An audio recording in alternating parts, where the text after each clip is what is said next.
Hi guys, welcome back. Welcome back to Butterfly TV. Today, I want to talk about something that I feel like is hugely important for us butterflies that are navigating Turner syndrome and the crazy things it does to our hormones. I think this has been a journey for me, and I think it's something that kind of is always something we need to pay attention to and keep an eye on, and that's having healthy hormone levels and ways we can support our body to have healthy hormone levels. I have so many thoughts on the importance of it, and I know I've talked about that before, just the impact it has on so many different parts of our health and life. And I feel like what really helped me was finding practical ways to navigate that, finding ways to implement things from what I was learning actually into my daily life, into what I was doing to make a difference. Because it can be frustrating. We're fighting against our body's natural functioning to have healthy hormone levels, right? Because we as women are going through a condition that just completely throws our hormones out of whack. And so that can be a frustrating journey at times. That can be a discouraging journey at times. And I think what really is super helpful and empowering is to have tangible, practical ways we can make a difference in that. So I want to talk about some that I've learned, with things that I have really seen make a huge difference for me. The first one being a good HRT routine. I know that probably sounds super basic and obvious, but if your HRT is not working for you, make an appointment. Talk to your doctor about it and do that work to try something else, to figure it out, to tune it into what it needs to be. Like, that is hard work, but it's worth it. So that would be my first kind of tip and recommendation, is to make sure your HRT is the right one for you. Because if it's not, your hormones are still going to be all over the place for you. You're still going to be struggling with them and feeling the impact of that. So that's the first, is to make sure you kind of evaluate and take inventory on your HRT routine. Is that where it should be? If it is, great. We'll keep moving on to the next things. And the next thing would be actually another hormone level, but not one that we usually take an HRT for. This is our cortisol levels. I listened to a podcast about adrenal fatigue, and it really kind of blew my mind, the impact that our cortisol levels can have on the rest of our hormone levels. When your body is in fight or flight mode, when it is flooded with cortisol, which is the stress hormone in our bodies, it shuts down and takes attention from the other hormone levels and kind of regulating that and paying attention to them. And so your cortisol being elevated can impact your body kind of being able to work with the other hormones well. So having your cortisol levels at a healthy level, having your stress levels at a healthy level is super, super important. And so doing what you can to keep your cortisol good. Stress management is kind of the biggest deal. Stress management and self-care. I feel like self-care, in the way I like to talk about self-care, which is like actually taking care of yourself mentally and physically, but mentally being the foundation of like where you're at. Like, you are watching for how you are doing mentally. You're watching for the impact the stress might be having on you. You're watching for how the stress you're facing is looking, like what level you're getting to, stuff like that. And kind of seeing what you can do to help that. Having a regular routine of de-stressing yourself and stress management. And that in turn has a huge impact on your cortisol levels. And finding those ways that really help refuel you is vital for stress management, I believe. So there's that. Pay attention to your cortisol levels. The next big thing I learned is connected to that, but in a little bit of a different way and kind of adds to it. So The next is to pay attention to physical stress on your body. So not just actual physical stress of like life things happening. We kind of already touched on that a little bit, but not just life stress, but also food stress. And like the way that how we eat, how we hydrate, all of that can have an impact on the stress on our body also, because those things do matter too.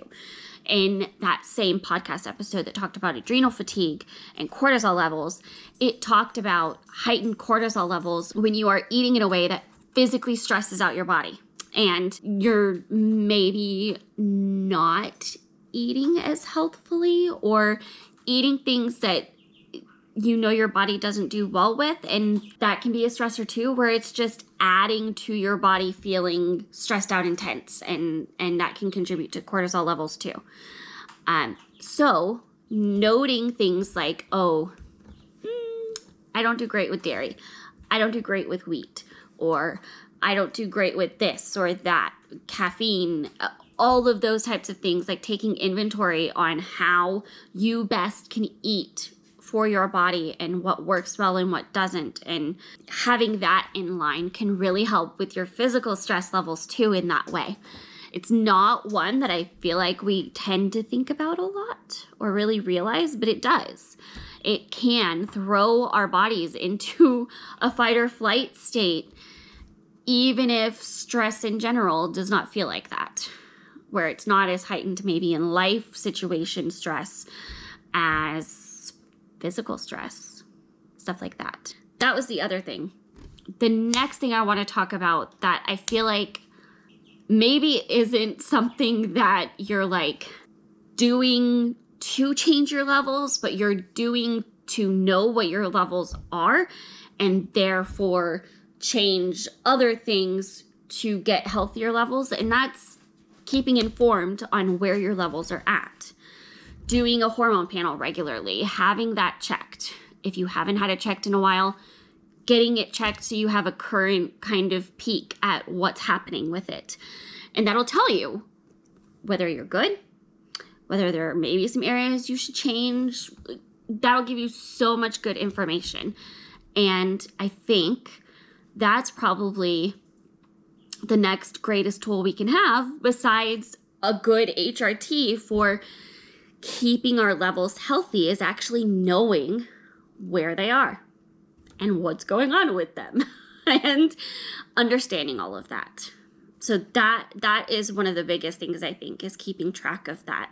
Just like we do a heart echo, just like we do our thyroid levels, having our hormone levels, our other hormone levels checked, our estrogen and progesterone levels to see where they're at regularly, enough to at least know what's going on to some extent, be able to see a pattern, what have you. I feel like it's super important. And sometimes we can forget that, along with all of the other testing we have to do. So that's another thing. And the last thing I want to touch on is tracking things.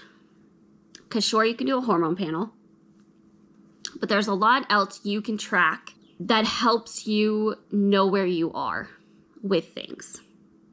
Because things like what we eat, our sleep patterns, stress levels, all contribute. And if we aren't tracking that, if we aren't paying attention and keeping ourselves aware and documenting certain pieces so that we can go back and go, oh, hey, that's probably what happened with that. We could be missing something happening and not really know it, or miss that maybe something's having a bigger impact on our hormone levels than we realized. Until you have something tracking your sleep, you never really know how well you're sleeping. I mean, you can feel the difference, but oh man, there is nothing like reality hitting you when you check and it shows how many hours you slept and you're going, oh wow, okay.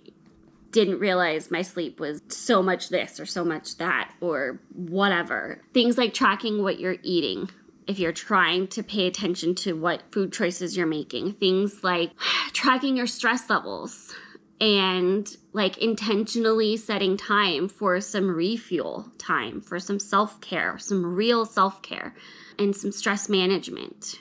whatever that looks like for you. I feel like if we're not paying attention to that, if we're not tracking it and being intentional and like tangibly making sure that that's something we're paying attention to, it's easy to get so caught up in the busyness of life that those things go out the door, and then you feel so out of whack and then are saying, oh, that probably got a little off track and that's contributing to how I'm feeling. I have been catching myself in that so much lately, where I get caught up in the busyness of life and I forget to realize like, oh yeah, I really did not get enough sleep this last week and that's why I'm feeling the way I am. Or I ate like crap. I had way too much of things that I know I don't do well with and that's why I'm feeling the way I am. Or I'm so stressed out and I'm not taking the time I need to relax and let my brain turn off. That's why I'm feeling the way I'm feeling right now. This is just hopefully a helpful video for you to remind you of the importance and give you some hopefully practical tips on how to do that. I hope it was helpful. If it was, give it a thumbs up. Make sure you're subscribed to have notifications on so you can see when the next video goes live. And I hope you guys have a wonderful day. And I will talk to you in the next video. Bye.